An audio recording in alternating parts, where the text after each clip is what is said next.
Okay, now we will start new chapters. Uh, so this chapter will be focused on um, more of integral, so integrations. So let me just take some review for what we learn in the whole classes. So calculus 1 is basically we have basically the derivative and integration. Okay. And basically the calculus 1 we are also use the terms single variable calculus. So all the techniques or all the derivative integrals, they are all done in only one variable. And if you remember, in derivative we learn on we have the implicit, right? Although it's implicit can solve a problem like this,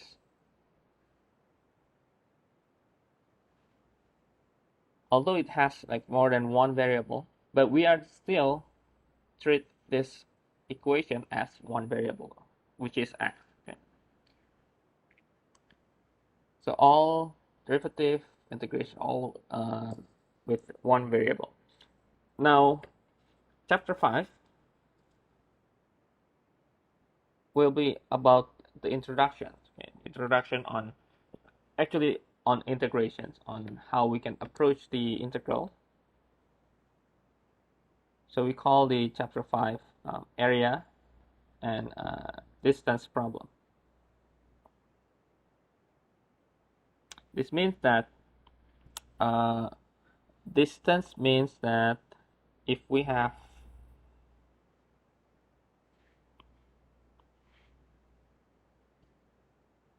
let's say we have some functions, and probably if we take a physics approach, so we have time, and maybe this is a function of velocity. Now if this is velocity, means that this whole area is equal to the distance, or probably the position.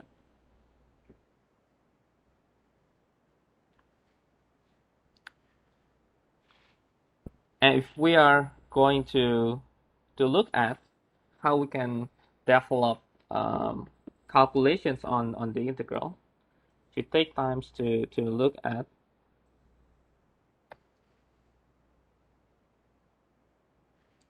we have several approaches. If we want to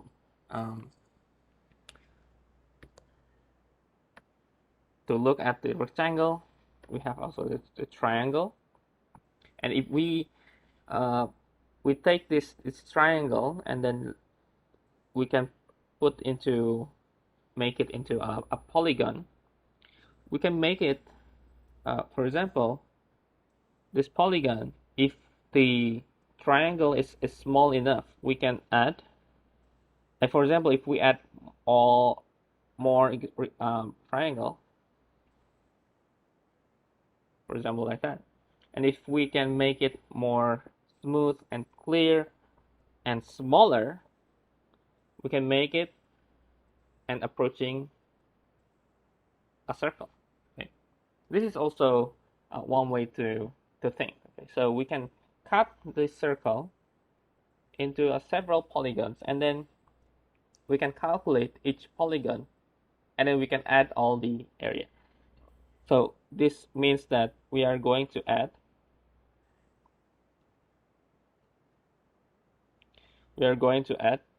or maybe let me just write a1, a2 plus a3 plus until some n. And let's say the n is really large, which means that the triangle is really small, and that is actually idea on how we can get the idea of integrals. Okay. Now, usually the first approach, or the basic approach that we are going to take on, is using the rectangle. So use the rectangle.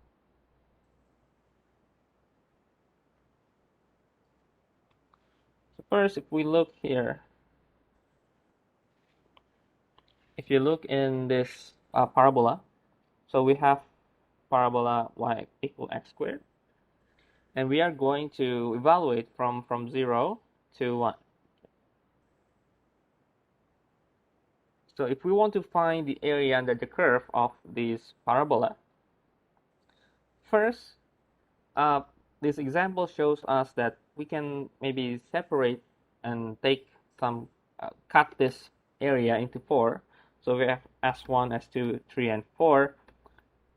And then using the rectangle, we are going to have this approach. Okay. Of course, if you see it's a little bit rough, right?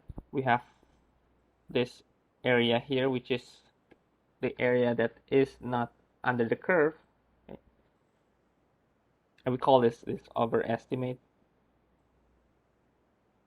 But if you can imagine, maybe if we take it a little bit smaller, perhaps we can make it really, really small. For example, if we take this and make it smaller, and make it smaller,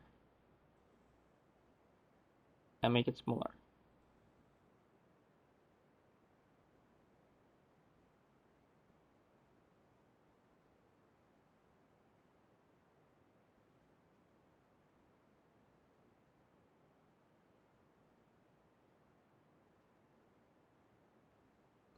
Yeah, it's if you see the comparison, it's becoming, they are getting approaching the parabola itself, right?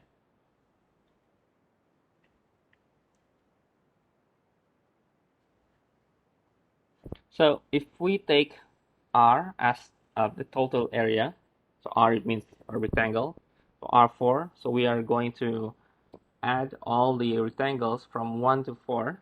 This means that we are going to have, maybe right here, so we have this 1/4, right? And the height will be 1/4 squared, right? And because of the parabola x squared, so we can add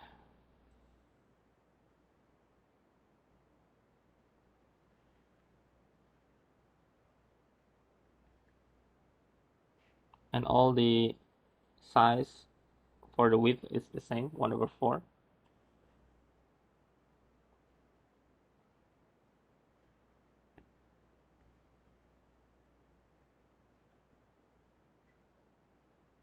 And eventually, if we take some decimals, we get 0.46875. But if we look on the area itself, because of the overestimate, we know that the area should be less than this 0.46875, right?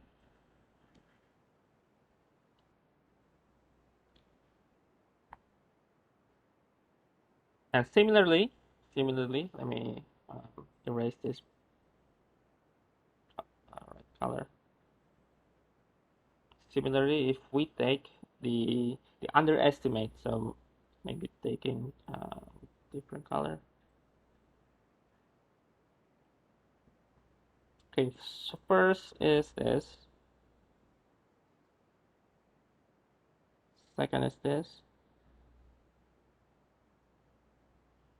And third is this. Okay, so we have 3 rectangles. Let's say we have L.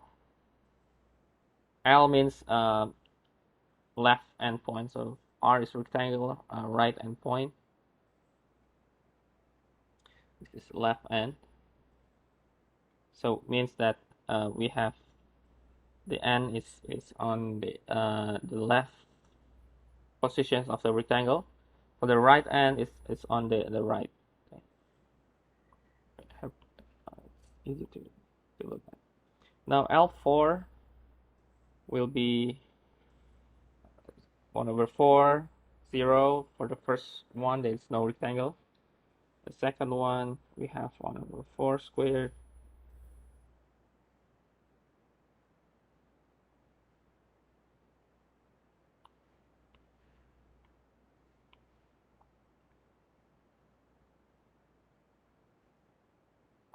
And this will be equal to, the decimals is 0.21875. And from these two calculations, okay, we have this and the other number. So A will be in between those, the underestimate and overestimate. And we can repeat this with different rectangle. So if we want, we can take into different n, different rectangles. So for example, if we take it in more or smaller, for example, we take into n equal 8. This will be how it looks like. We can repeat this and take it into smaller and smaller. And if we take the calculations, okay, yeah, I'll just use computation, and the result is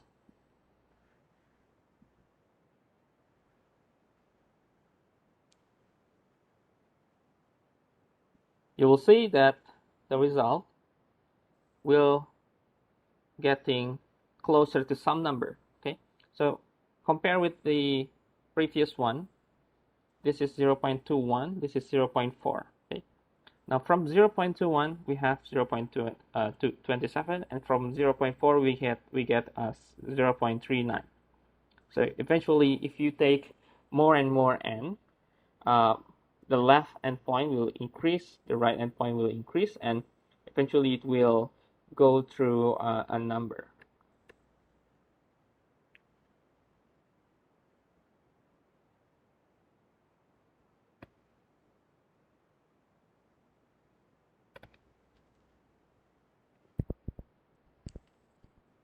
Okay, if we increase the number, we increase the number from 10, 30, and 50. If we compare both of the left and right endpoint, so for example, we have n equal 10. Okay, this is going to be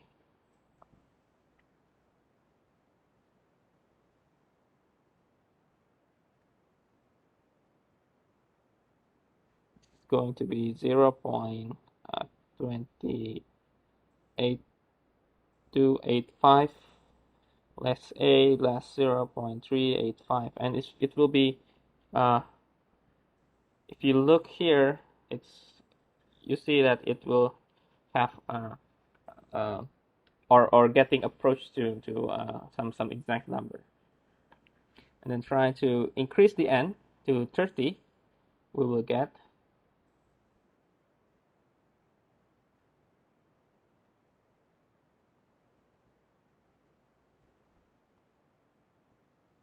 and eventually we see that it will approach a number that is in between this 3234 3434.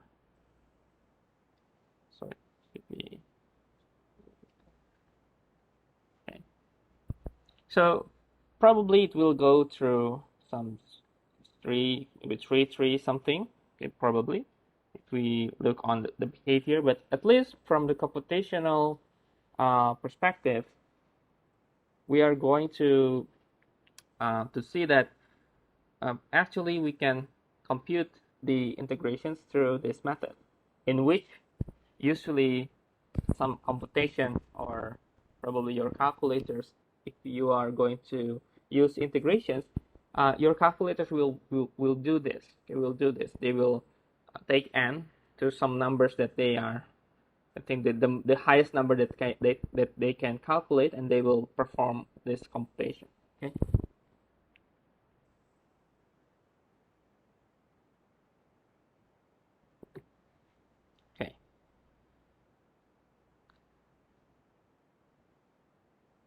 Now we move on through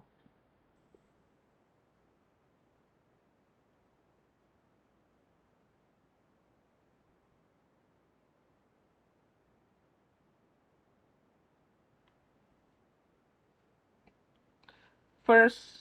We start by taking this AB as our total length that we are going to evaluate. So the width will be, the total width will be B minus A, right? The total width, AB is B minus A. And each of the delta, which means this small rectangle here, the width of the small rectangle, will be equal to B minus A divided by how many n we have.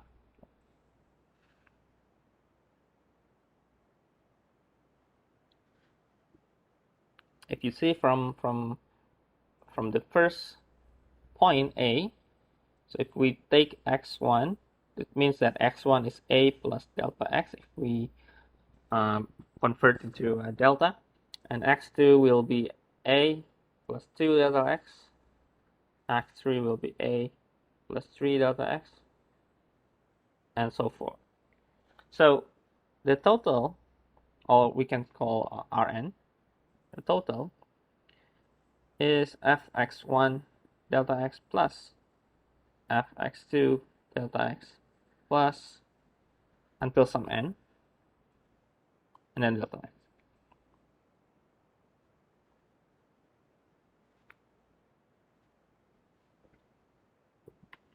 So we can take the definition, the area of region S that lies under the graph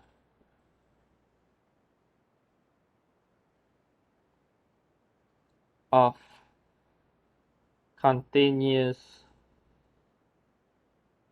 function f is the limit of the sum of the areas of approximating rectangles.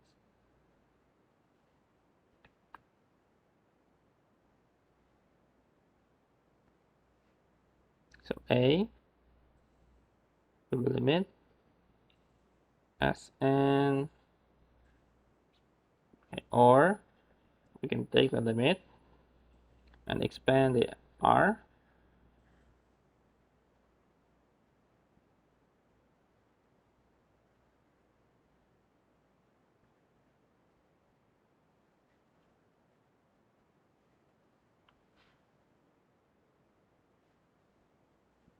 Okay, so this is the first of at least first definitions for area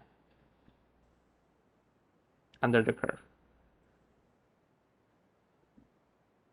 We are not yet introducing the integral system, but this is how we can approach the integrals.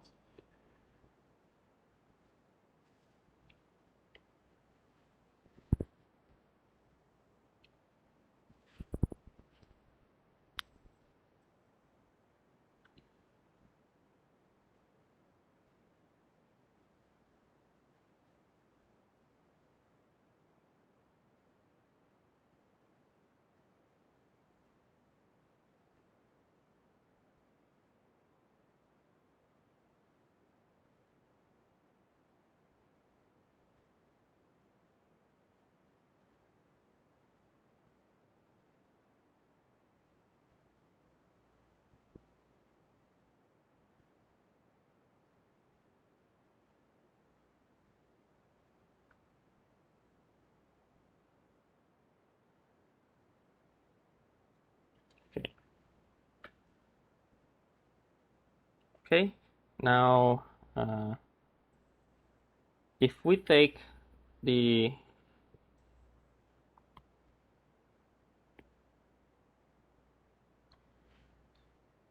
we take the graph, and we are going to have our sample points. So we call this a sample point. So because we know that from our previous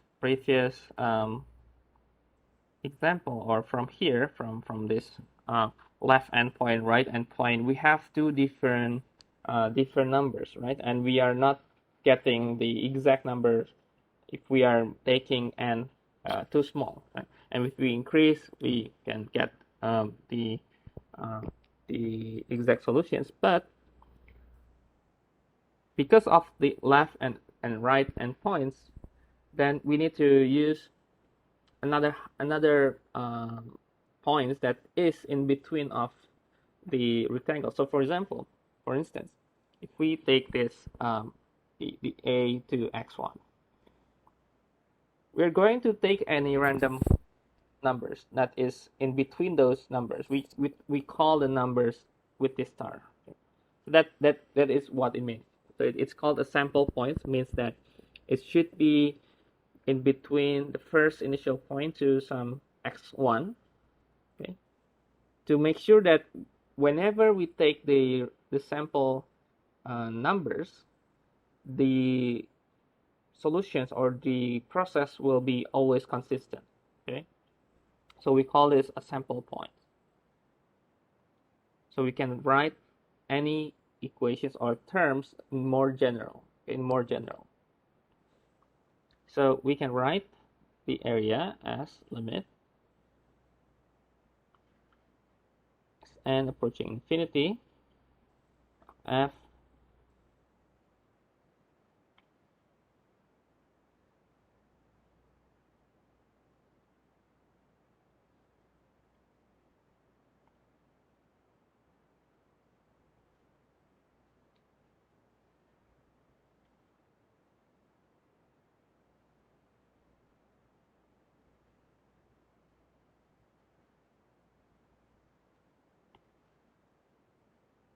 okay.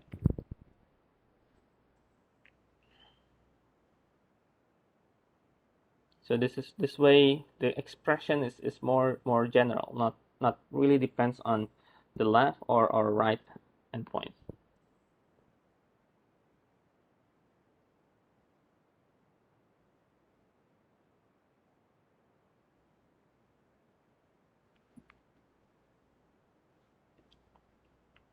Now to help us evaluate the summations or the additions, these additions here, we need to use the Figma notations to make it simpler.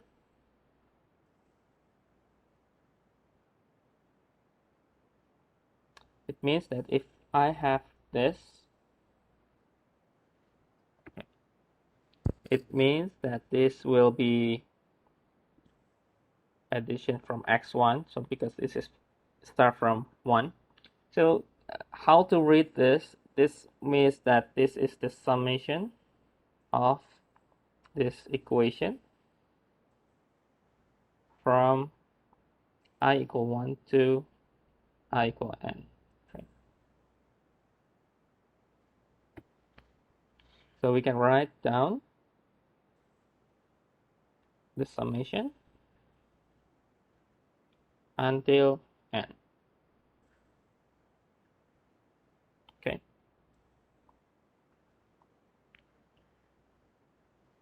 So the expressions we can write as, let me write from the last to this with the sample point expressions. So we will have a sum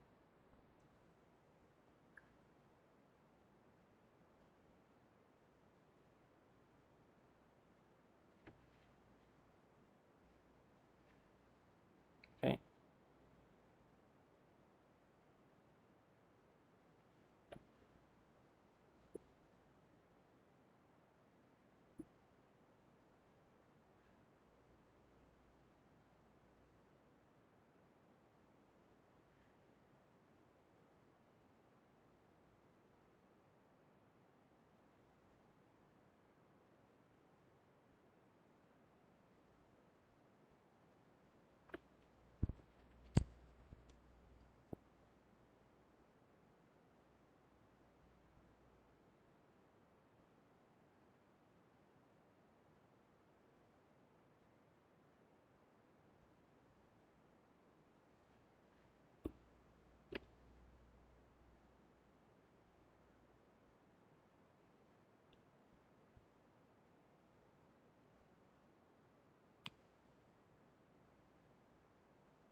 And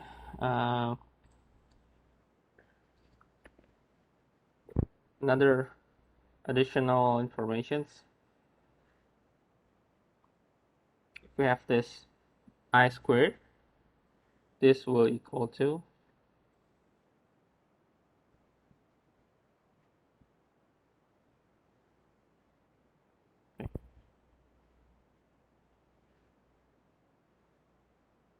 later on.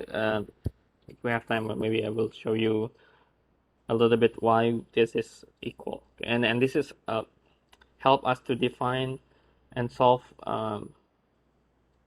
or to define the integration.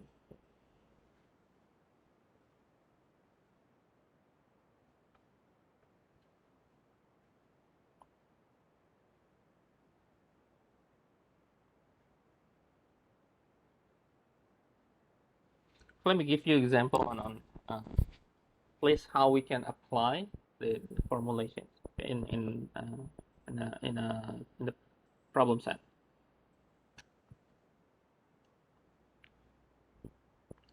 Okay, let me take the other page. Okay, let example. Let A be the area.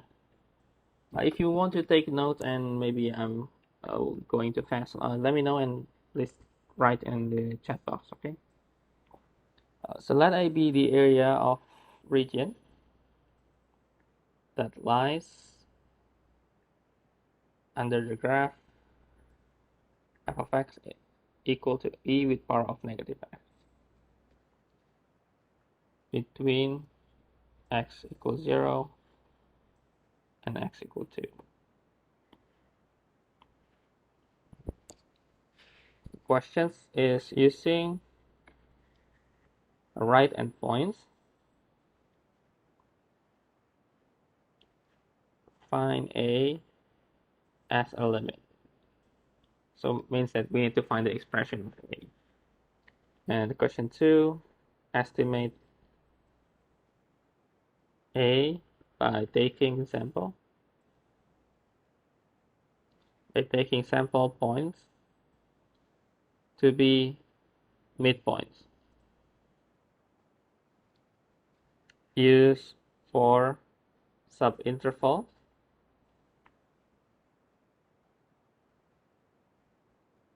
and 10 subintervals.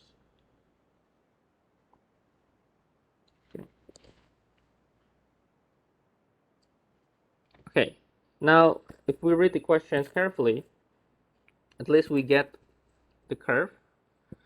This is A and this is B. Now from the definition or from the rectangle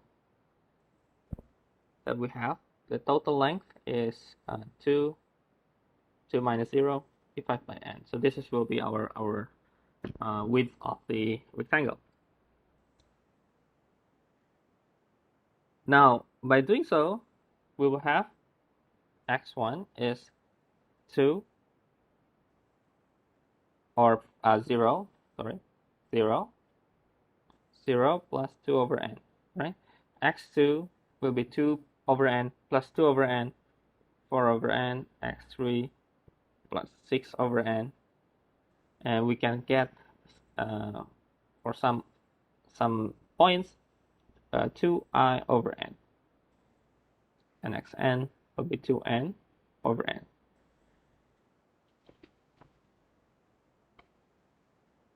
Okay. Now the right endpoint will have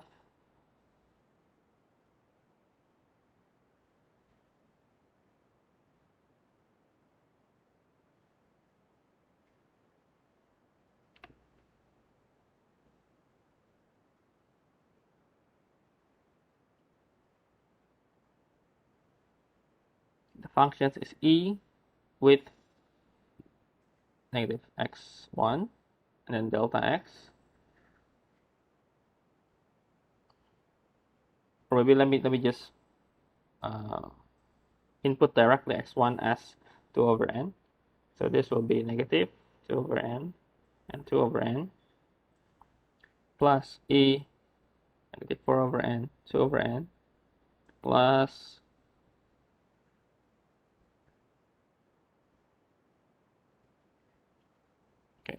and we can take out the 2 over n, and we will have negative 2 over n plus e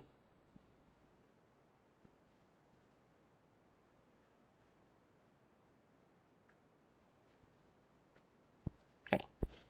Now area will be limit n of the r, or we can write the whole thing, write the whole thing.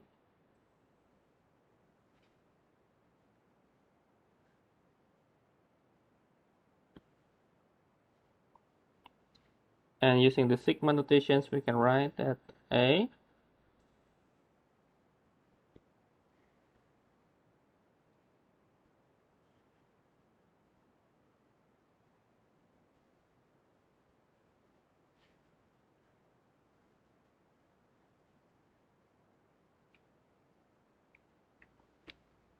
okay. Now this is the expression that we want. And this is the expression that we want. Okay, now the next question is estimate the area with a subinterval 4. So which means that we are going to evaluate from 1 to 4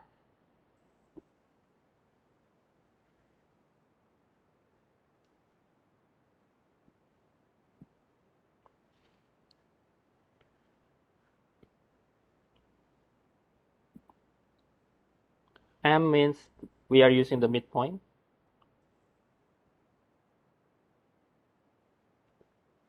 So n equal 4. So the width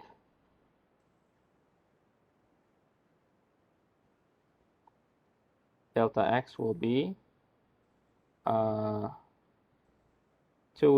over 4 or 0.5. So it will be start from 0 to maybe 0.5, right? And from 0 to 0.5 to 1, from 1 to 1.5, and from 1.5 to 2. Okay. So we'll have the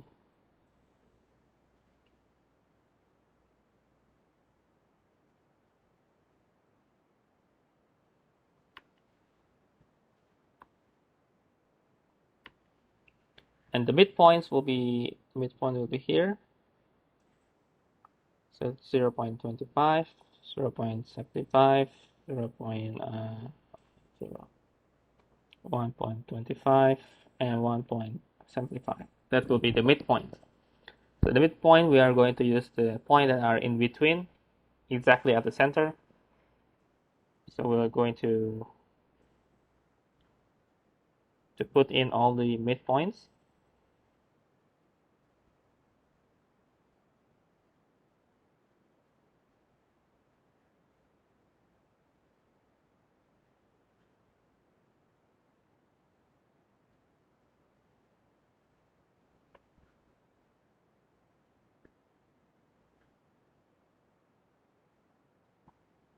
Or let me write 0.5 factorized outside to make it directly write 0.5. This is plus e plus e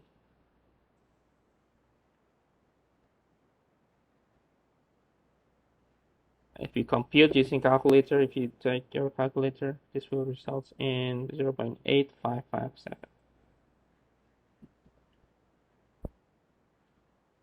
And if with n equal 10, same thing, similarly, but the difference will be the subinterval will be different.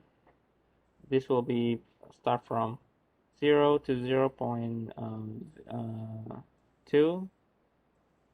So we'll edit 0.2 because this will be result in 2 over 10, just the 1 over 5 or 0.2.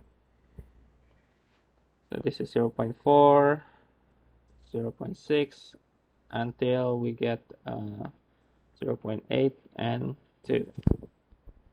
And similarly, with the same approach, we can use to approximate using the midpoint, and we get the M10 will be equal to or approximating 0.8632.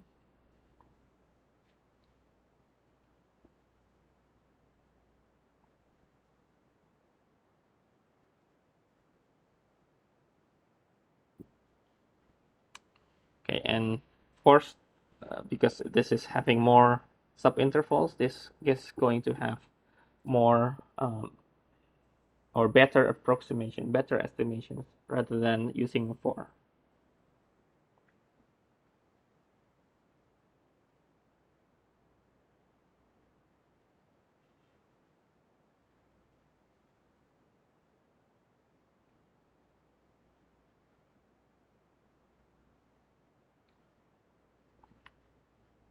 Okay, you have any questions so far?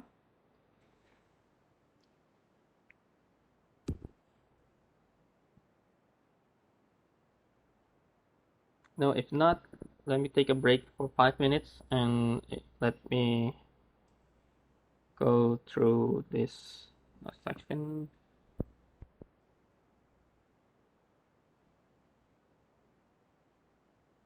So please scan if you haven't scanned.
So we are going to use the same link for the WebEx. So for next Friday, we are going to use the same link, and we are going to still conduct the online lecture. Okay.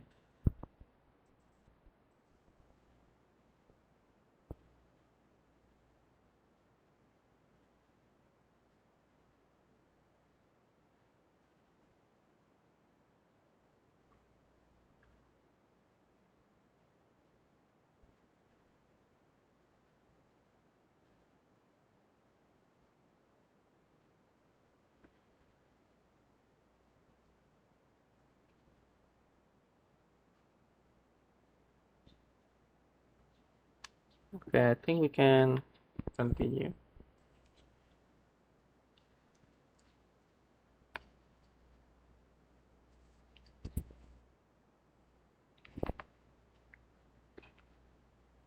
Okay, if you know your friend and they haven't noticed yet about the online class, please inform your friends. Okay? I had posted in the Moodle, so hopefully all students can go inside the the system. Okay, I think we can start. Okay.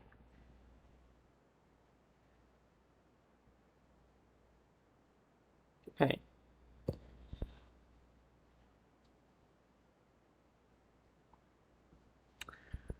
Okay. Is there any delay in my writing? I think still okay, right? I think a little bit delay, but still okay, I think.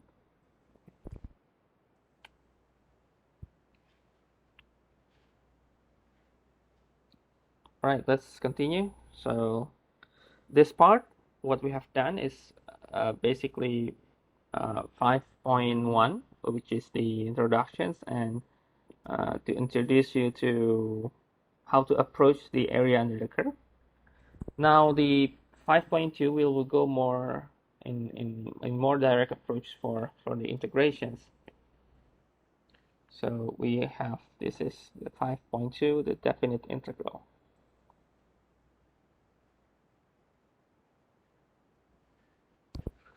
So first we are having, let me just write what we have conclude from the previous one. So we have the summation of the rectangle using the sample points, and we can expand this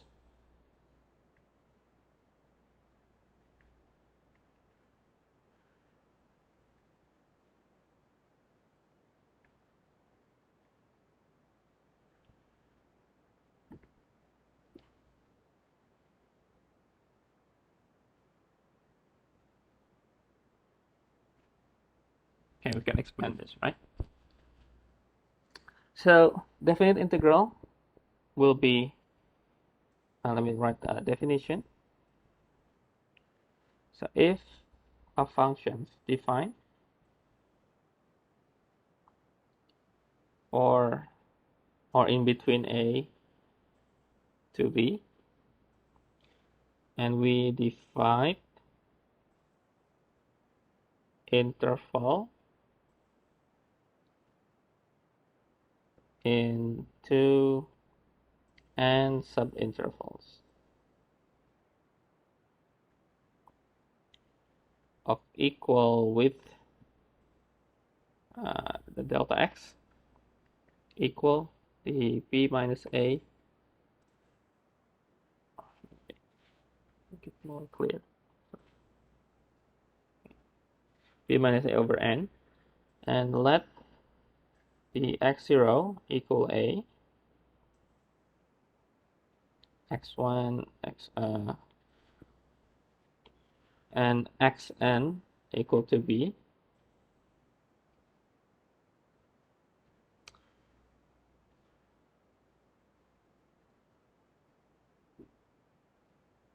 So x1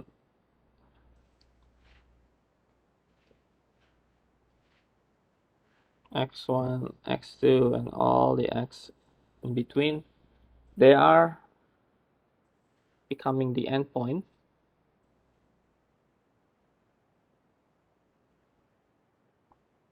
of the subintervals, and let the sample point of each, or in between the points, be sample points within subintervals. So x1 lies in the, oh, not x1, sorry, it's xi. So for all kinds of x, it lies in the some subintervals, the intervals from xi minus 1, xi. Then the definite integral from a to b fx dx will be equal to limit Sn approaching infinity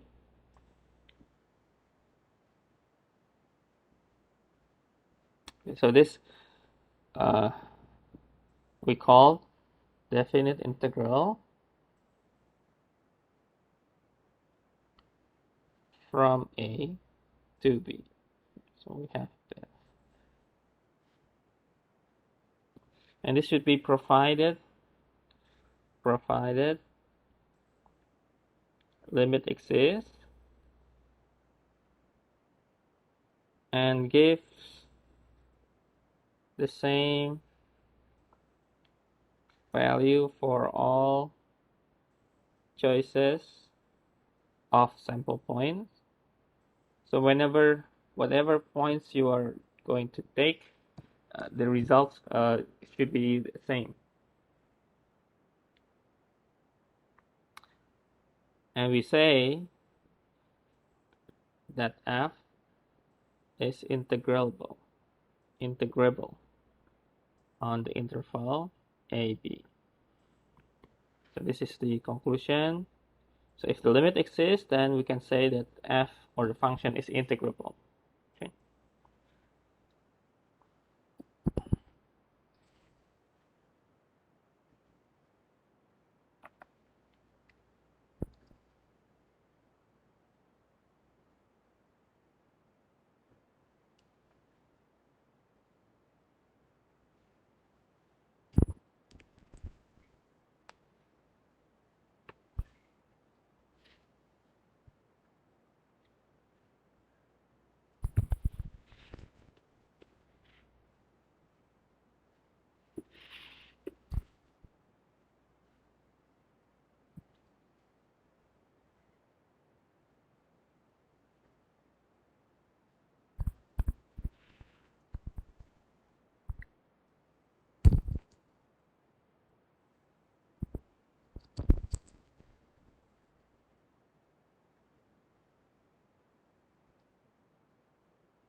Okay.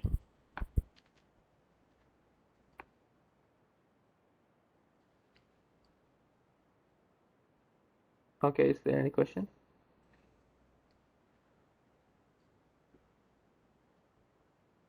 Define n.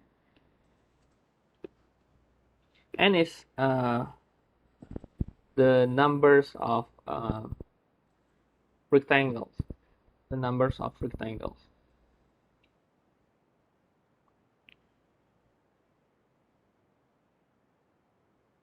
So as the in definition, n will be the number of rectangles that are under the curve that we are going to evaluate the area. That should be n.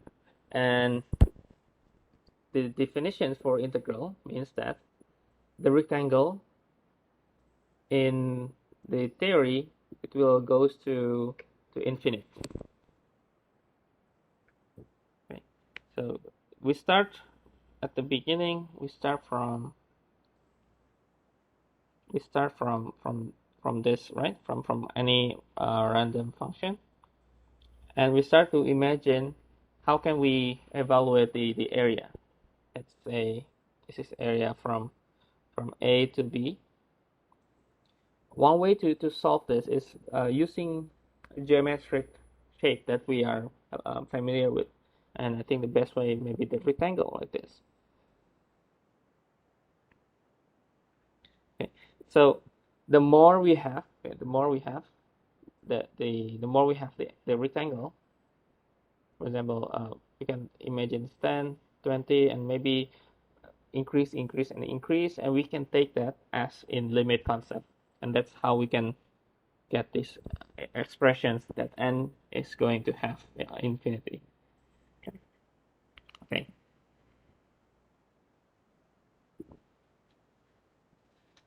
Okay. Now let's add. Let me add a few points. Okay, a few points. If we take the precise meaning,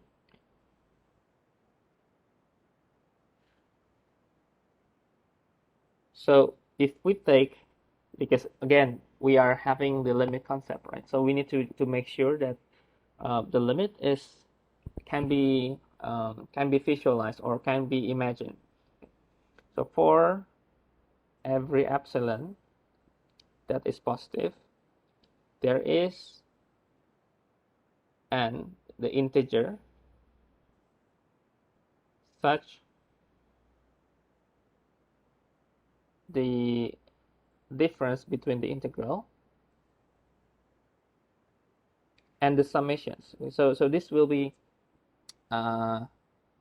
should be aware. You should be aware of this. So if we take this to,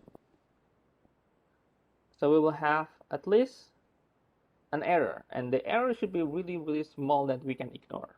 That's it. The limit means.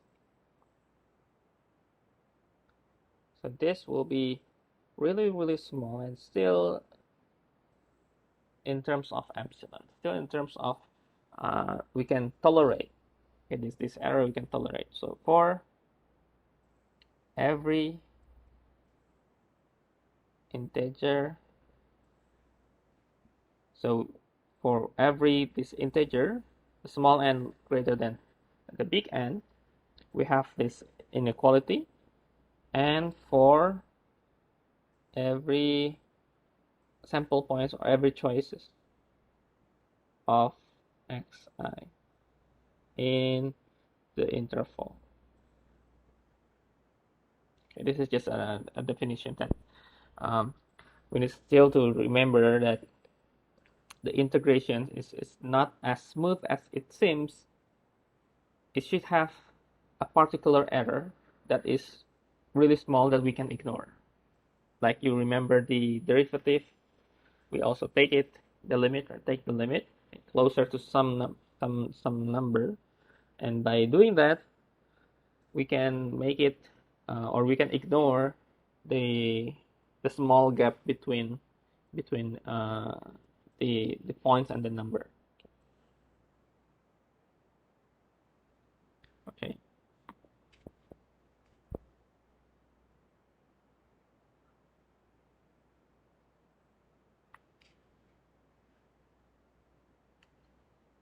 Or maybe let me add some notes from here.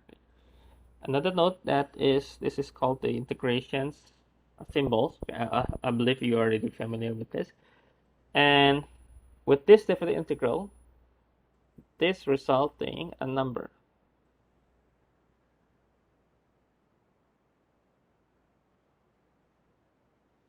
So it doesn't depend on x, because it's actually a constant. If you calculate, it's a constant.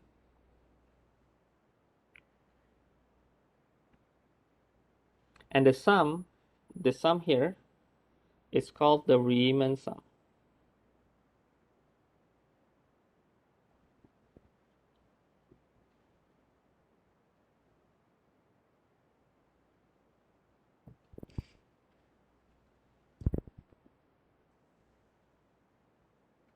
Okay, now regarding this Riemann sum is actually one of the methods to approximate. We call the Riemann sum. It's actually taking the summations and we add, and based on which endpoints we are using, that will be the Riemann sum. Okay. Now the Riemann sum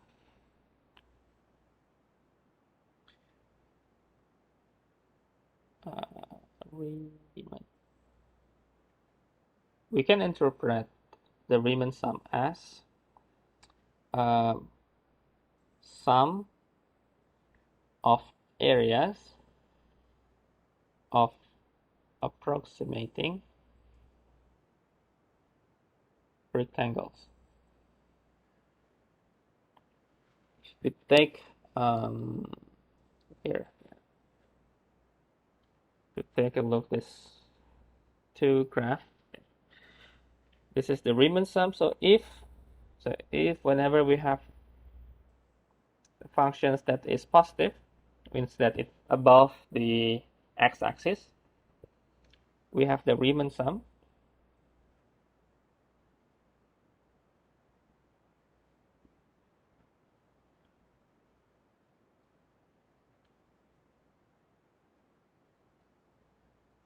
is the sum of rectangles.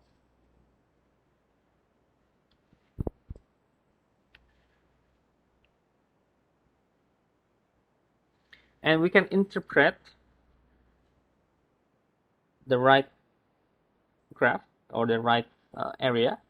So if this is also positive, the integration from a to b of fx dx is the area under the curve y equal f of x from a to b. This is just to make sure that we can define both Riemann and both own integrations. And if we have negative, so if f takes both, so if f takes positive and negative, then we will have some subtraction. And this will, I think, also in some way, I believe you know that if we have functions that below the x-axis or it's a negative, then we are going to have a minus sign. So actually the area will be, if this is A1, this is A2, and this is A3, the total area is just A1 plus A3. Or maybe A minus A2.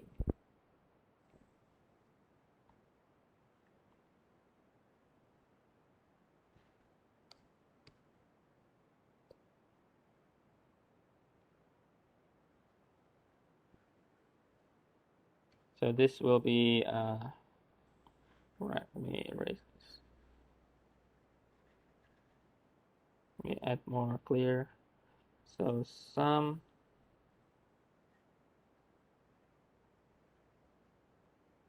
is approximation of net area. So now the area is not always to be a positive. It can be a negative terms.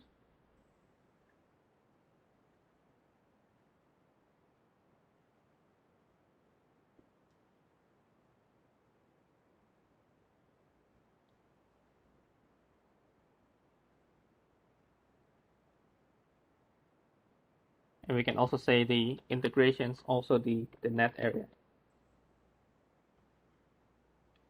So we can, in general, we can say the integrations will be equal to area 1 minus area 2. Area 2 means the below the x-axis.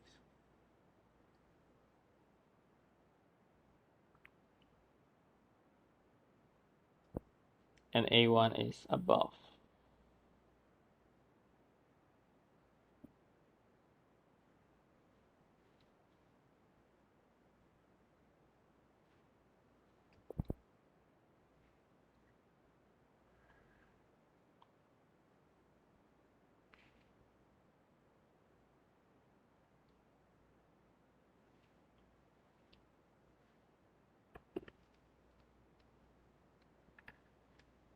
So for example, evaluate Riemann sum for f of x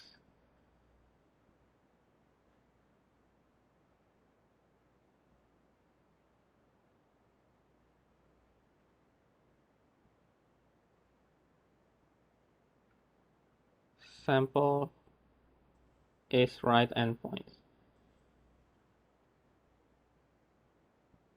Okay, this is the graph. So we will have the negative area. We have the negative area.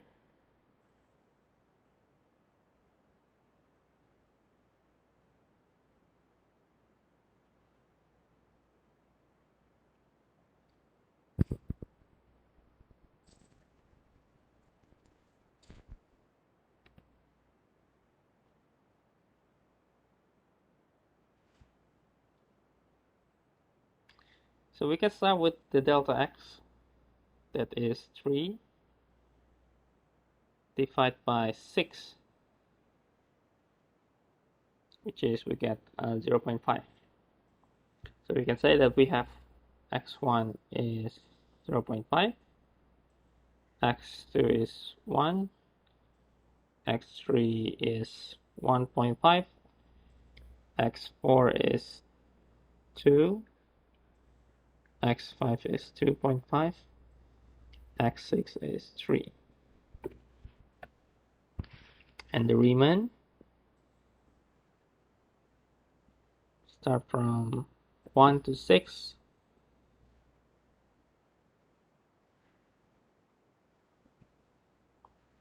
So we will have half,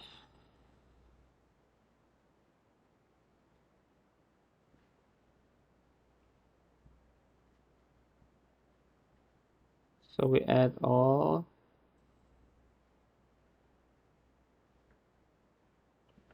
and this will result in, if you check the negative, it will be at least from 4 points, it will be negative.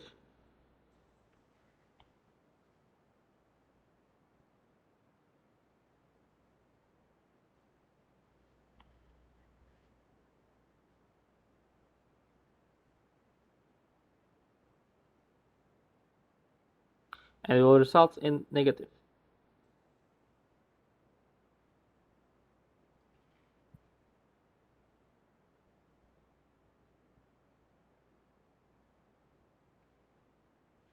So it means that it's not conclusion f is not a positive function.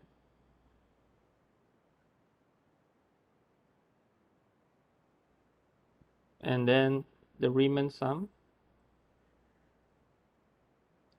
doesn't represent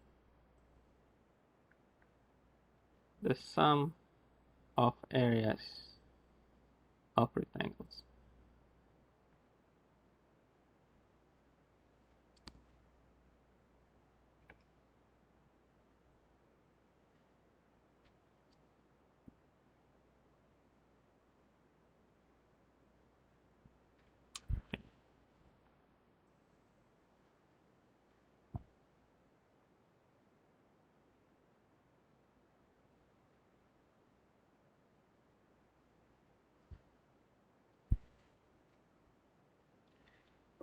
Okay, maybe let me give you another QR code to scan.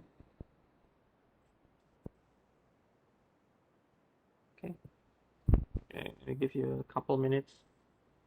You haven't.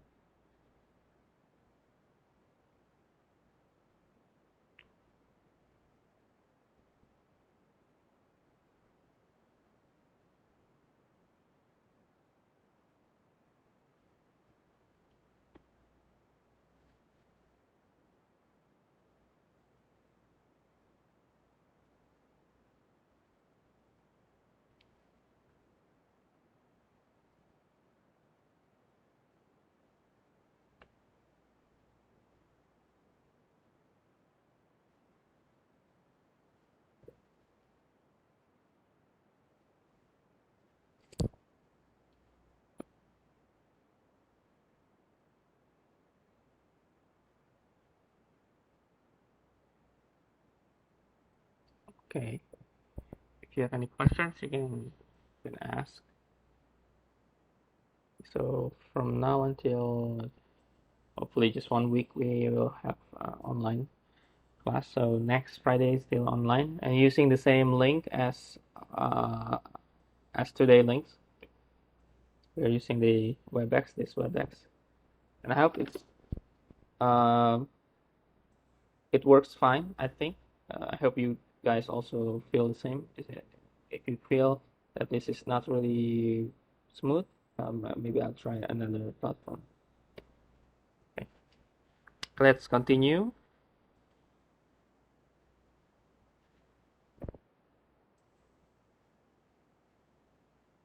Okay.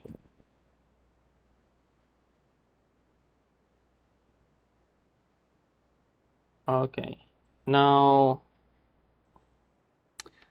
I'll give you another theorem. If a function continues on a interval from a to b, or f has only a finite number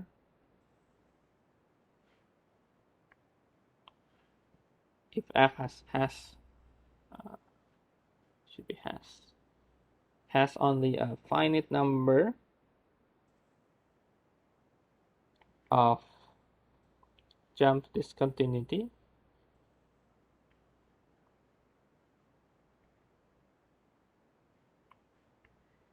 then f is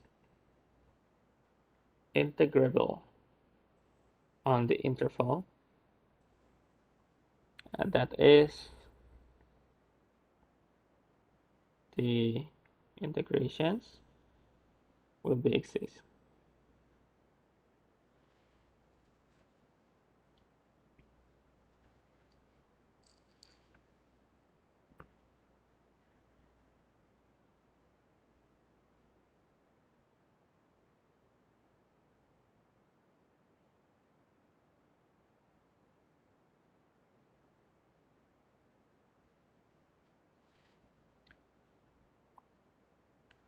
The implication is if f is integrable,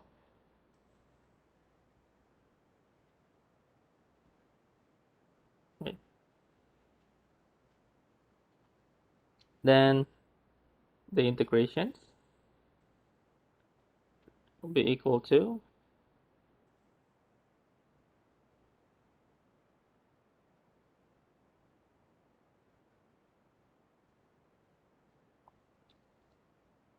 where the delta x and xi is a plus I delta x. So from what we have discussed in the previous slides, I think this is already concluded. Simple.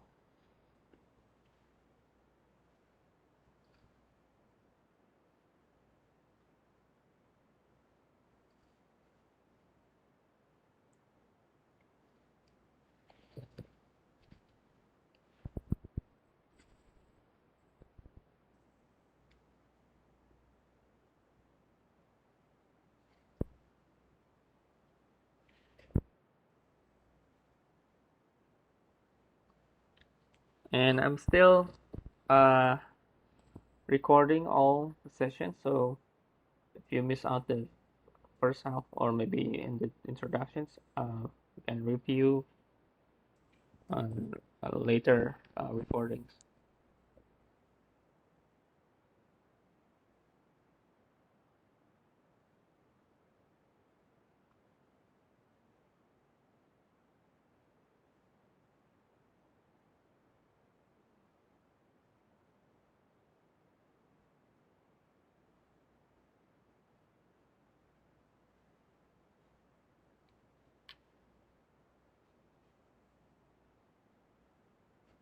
Okay.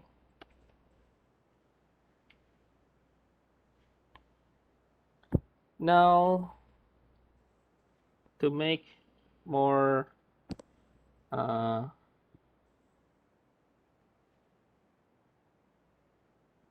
clear for the next step, okay. Actually,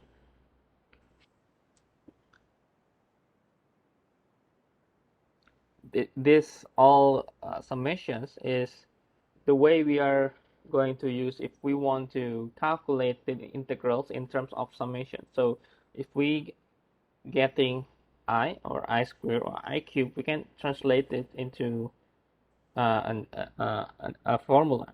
Okay, so perhaps for the easy example that I can show you is how to prove this is if we take this, we can write this as 1 plus 2 plus 3 plus 4 plus until plus n, right?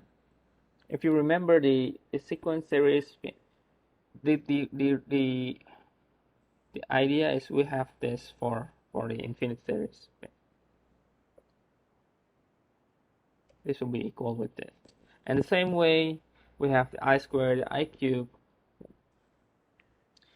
If we take some time to prove, maybe if I have time later on, I will try to my best to prove this. But actually, the way we are going to use it is, for example, if we have the same questions as before, like here, using the same this equations. So if we take the integrations,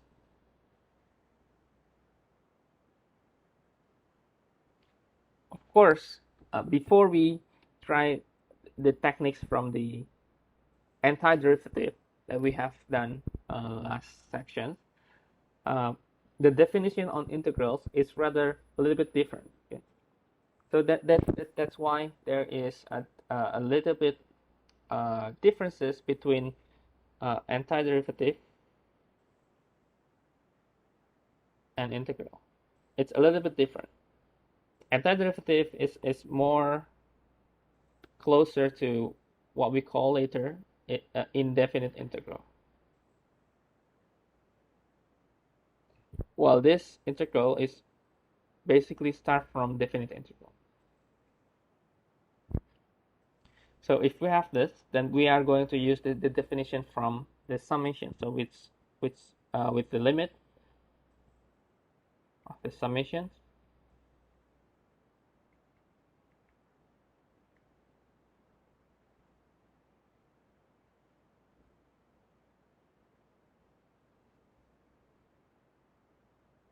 and this will be becoming 3i over n, and this will be 3 over n, because this is the length is 3 over n.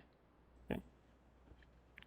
And xi is 0 plus the delta, 3i over n, right?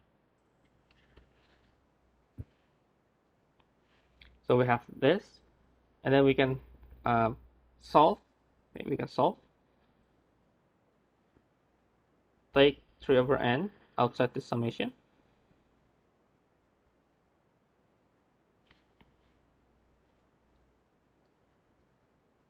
Maybe let me take it a little bit more smaller.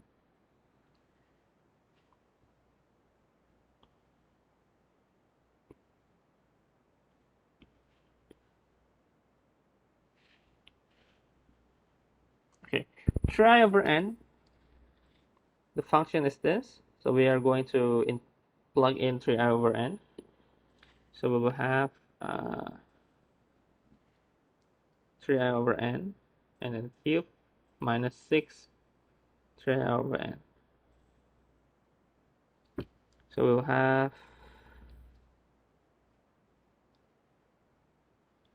3 over n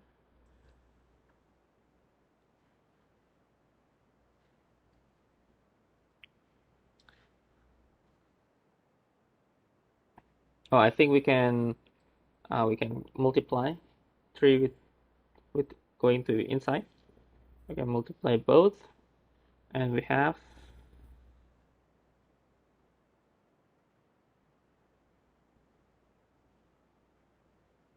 3 by 3 by 3, 3, 3, 3, 27, 3 is 81. Let me put 81 outside, and n also outside, and the rest will be just I sum I cube minus, this will be 18 multiplied by 3 is 54, and squared, this will be I, and from this I cube and I, we are going to use this particular solution. Okay. So we will have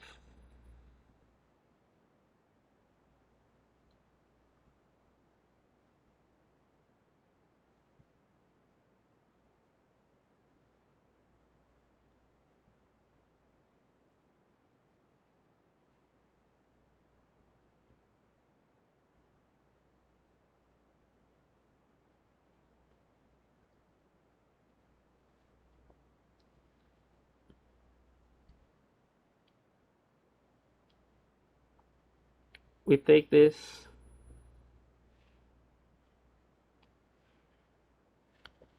and it's n squared plus n over 2, and we can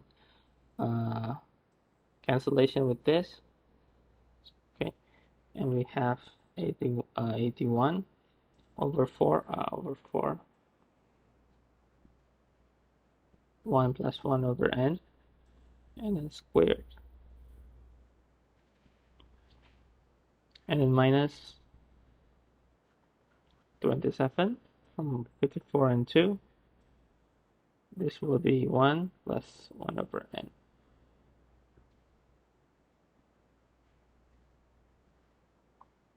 And this will be results. This will be getting 0. This is 0. So we will have 81 over 4 minus 27 it is negative 27 over 4, or negative 6.75. So this is from I think it's a little bit different from the exact answer, because I think that is because we have gap here from before, right?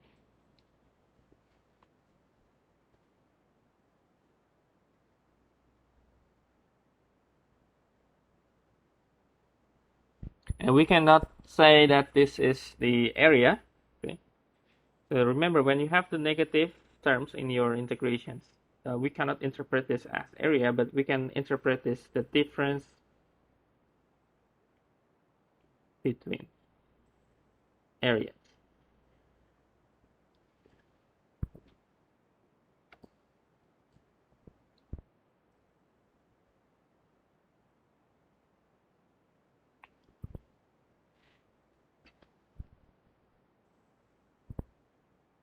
Okay. So this is how we are going to calculate integrations using computations. But of course it's not the one that we are usually frequently used in the future. This is to show you that definite integral we are using computations through the Riemann sum. The Riemann sum.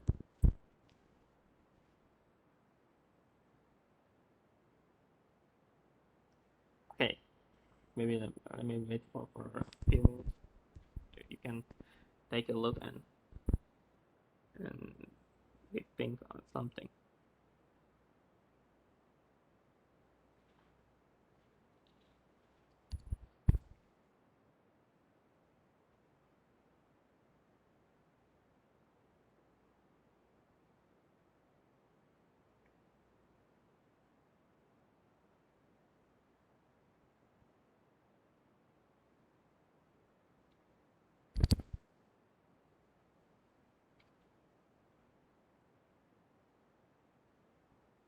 So maybe if you have any questions, we can.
Okay, we can continue.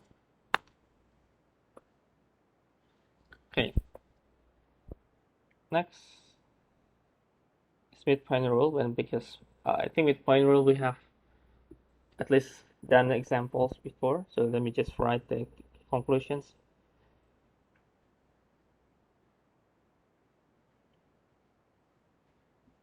The difference between left, right endpoints and the middle point is how we are going to approach the x1, x2.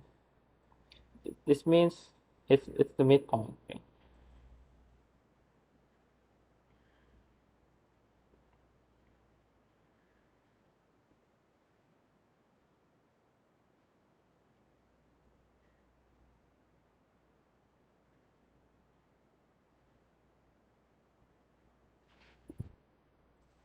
And delta x is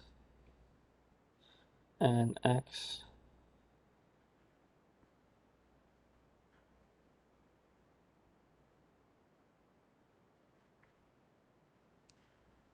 this means it's a midpoint of this interval.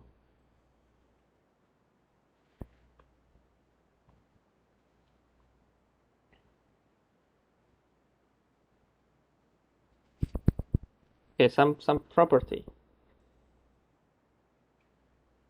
of definite interval.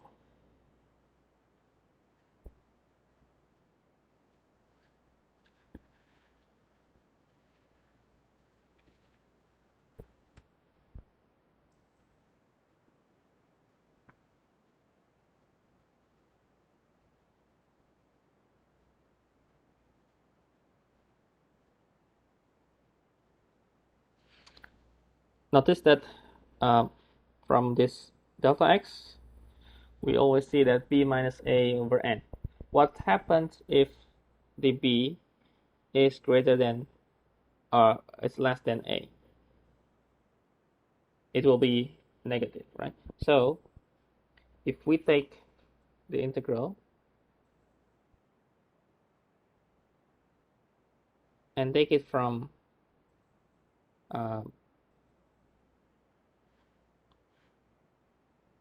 if we rotate or if we change the endpoints and take it from b to a, this will be the negative of from a to b. The negative is from, usually we have b minus a over n. Now we have a minus b over n. And if a equal b, then the integration will be subtracting and become 0.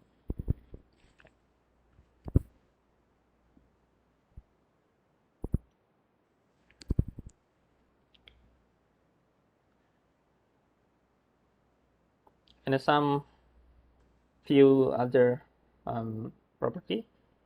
If we have c a constant, then we will get b minus a. C is a constant.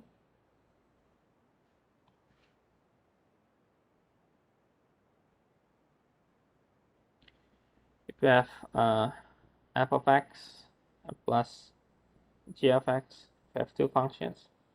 We can plus and minus. Okay, we can plus and minus. It means we can separate, become each integral. Okay, and if we have a constant,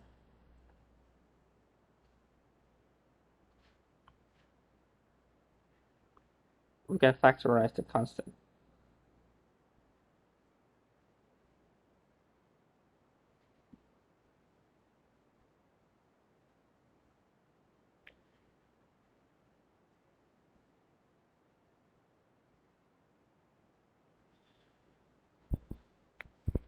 Think if we can imagine how we can plus these functions. For instance, if we have, let's say this is f, this is g, This is G, and this is F.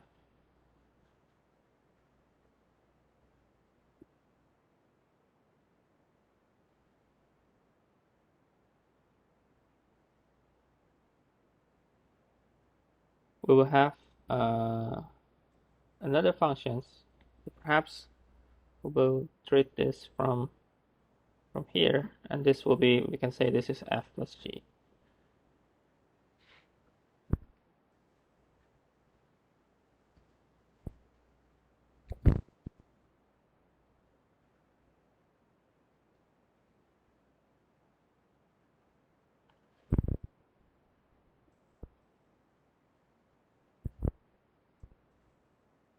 And also, if we are having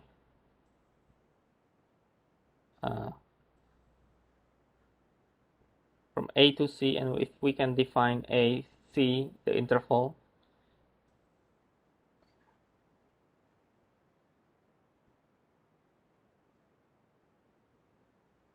if C is in between AB, C is in between of interval AB, this will be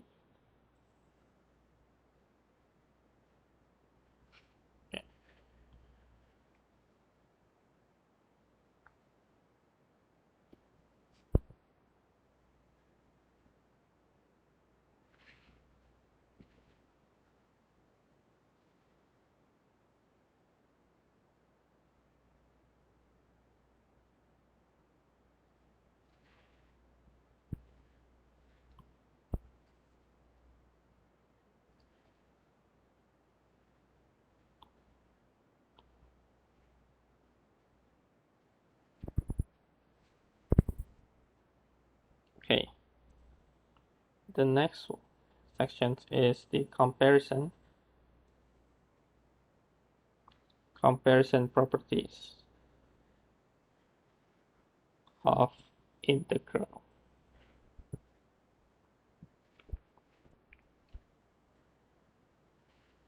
If the function is positive,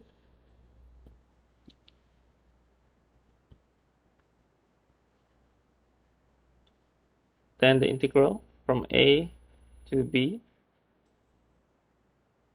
this will be positive. And if we have two functions, okay, we can compare these two functions, and for same interval, then the integral in proportions, it will also follow the same inequality.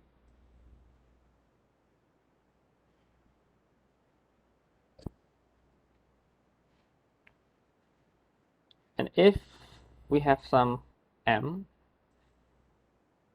so small m and a capital M, and our function is in between those two numbers,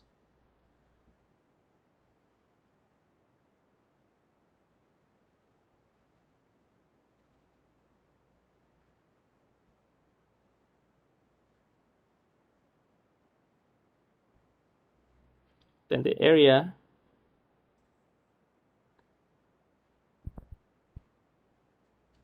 of or area under the curve will be in between these two m.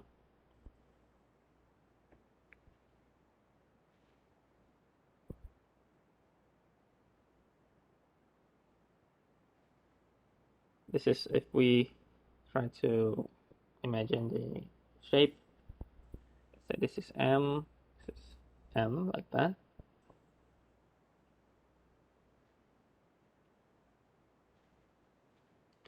And our function is maybe in between, like that. Of course, this whole area is in between the small m and the big M. Right?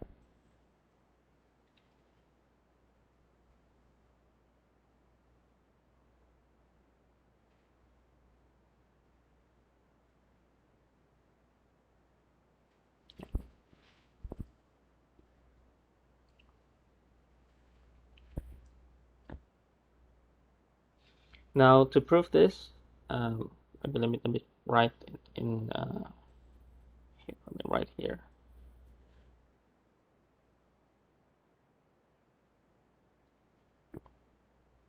So start with integration of m dx. We write the inequality. Maybe write inequality from m. By inequality, this is true from the graph here, from the graph. Then we integrate all. We integrate with the same interval.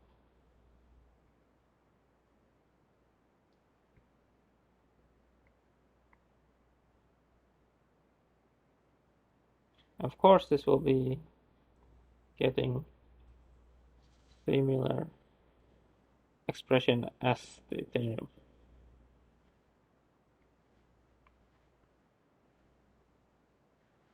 Okay.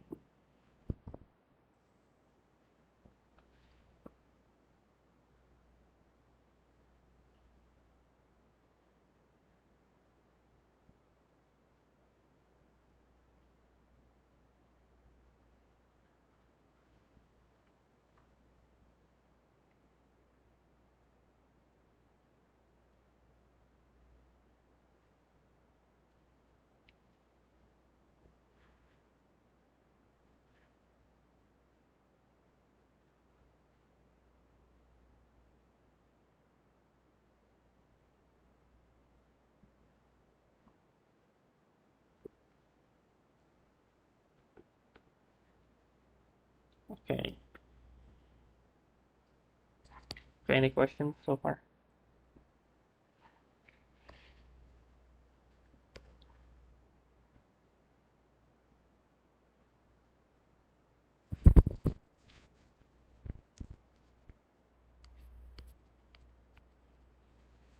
So 5.1, 5.2, finished. So at least the idea for the definite integral is using the Riemann sum to approximate some property of integral, some introduction of the summation, the sigma notation. But later, when we deal with the indefinite integral, you will see the integrations that we are familiar with. Okay.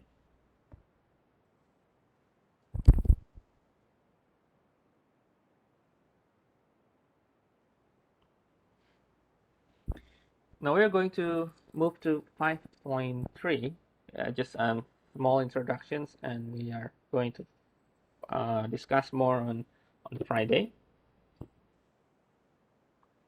Let me just go by to write the introduction. So 5.3, fundamental theorem of calculus. So what does it mean? What does it mean? So why is it called the fundamental theorem? Because it's basically connect the calculus. We have a derivative, right? And we have the integrations.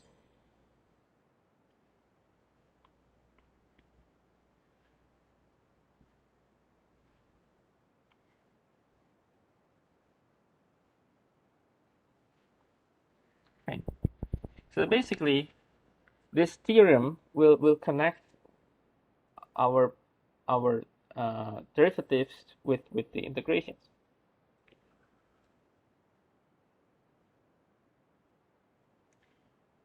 So if we look on how we can develop this theorem, perhaps we can take approach and imagine we have a function here that is, we say it's a y equal f of t, any random function, and we set up the initial point and the end point, and we set up the point in between a b.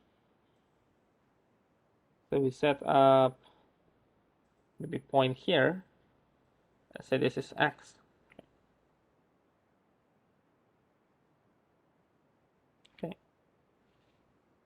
And now if we have the area here, and we name the area as function of gx.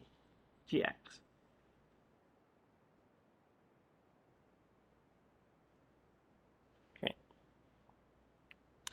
So the first part of this theorem, we are dealing with this gx is actually integrations from a to x of our function of t dt. Okay. Where f is continuous function on AB, and x is varies between AB.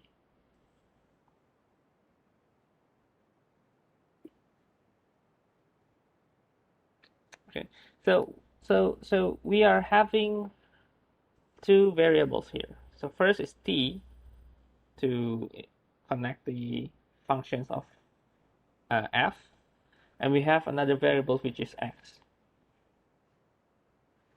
Okay. So g depends only on this upper integrand, or the upper endpoint. And if it's a constant, then it will be a definite number, but it's not. So it's a function.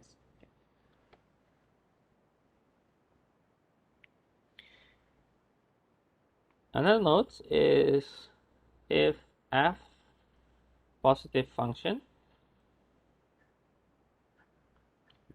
then gx is, we can interpret as the area under f from a to x, where x varies between a to b. Okay.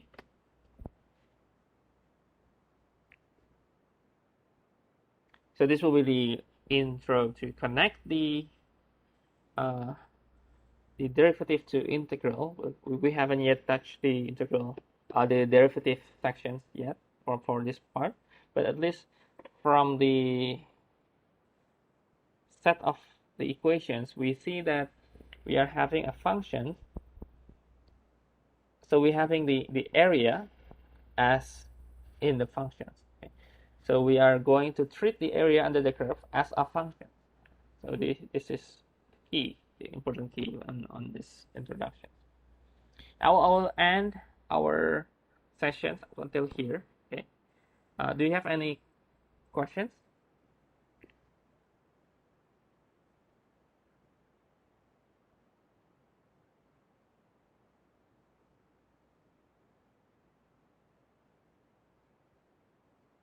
If not, then I will end the session, and thank you for joining, and hopefully we can continue next Friday, and after that hopefully we can continue on the class. So I will end the recording, and I will upload later on in the Moodle. Okay, so okay, see you next Friday.